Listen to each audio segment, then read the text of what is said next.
Right, the Flowerhorn. I do have a piece of salmon for it. This tank here, it's got the decor in there now, but the gravel, anytime you touch the gravel, the water goes cloudy, despite the fact the gravel was washed 5 or 6 times. So I think I'm just going to go with it and just hoover the gravel a couple of times a week. I'll test the water first, of course. So we'll give Chubbs his salmon.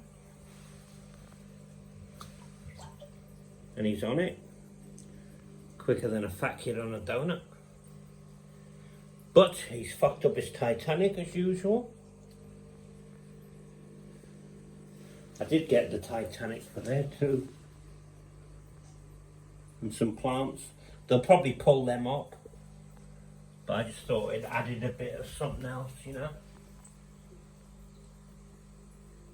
I mean, it will clear, but then you touch the gravel, it'll go like that again. New tank syndrome, or whatever you call it. It's not really. It's just because the gravel was particularly dirty. And despite washing it so many times, it still had a bit of filth in there. The filter will suck it out over time, along with the hoovering of the gravel. Because you can see this gravel, look. Spotless gravel. Then you look at this gravel and it's still spotless, but it doesn't quite have the same crisp, clean look to it. He's got his salmon. He's got salmon today and tomorrow. Keep it in the fridge. He's got a 2 kilogram salmon, like half a salmon, 2 kilograms of the motherfucker. I had to cut it in half and then bend it back on top of each other just for it to fit in the freezer. He will spit that out a few times. Usually about 3 or 4 before he gets it down. I did have this filter put in there. Very impressed with it. I am probably going to get another one for there and exchange it for that one.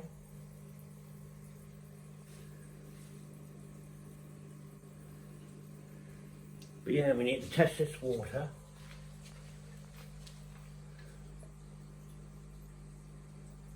It's had the bacteria in there, the good stuff, you know. And it's just a slight haziness. You can see that, can't you?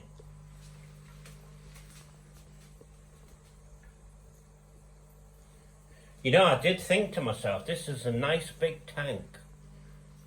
I should whack a heater in there and put the albino in there. And then the goldfish could go in the albino tank. Because it's a similar sized tank, but this tank's taller and more depth. I think it's 22 tall by 18 or 20 front to back, something like that. So it's a bit more gallonage, but I mean the albino's happy where she is. So why bother, you know what I mean? Just stick the goldfish in there. And then the goldfish tank, the 4 foot, the jaguar's going back in there. 4 foot by 18 by 16 or something, I don't know. It's not really big enough for a jaguar, but the jaguar that I've got is a runt. So you just about get away with it. Because the jaguar by now, the jaguar should be 12, 13, 14 inches. Mine's about 8. And it hasn't grown in... Well, it's grown a little bit, but not. I think it's maxed out. And it is a male as well. It's definitely a male jaguar. So yeah, how much... So putting the jaguar in that tank will give it an extra 12 inches lengthwise. Yeah. So yeah, it's worth doing. And then of course we've got this tank here, which is 120 litre or something. I'll probably sell this. I could set it up. Could set it up somewhere else. But I think we got enough fish tanks. Setting that one up, I'm actually shutting down 2 tanks and having 1 tank. So I'll be saving the wattage from a light. Don't save any on the filtration because it's exactly the same, 19 watts. But we do save wattage on the light. But anyway, thank you for watching. I'll see you in the next one. Back to Chubbs before we go. Turned his back on me in disgust because he wanted 2 pieces instead of 1. But that was a decent sized chunk, you know. It's probably about 1 inch by half an inch. I mean, that's like a whole joint of gammon to us. Anyway, I've got to get his salmon in the fridge, so I'll do that now. Thank you for watching, like I said, and I'll see you in the next one.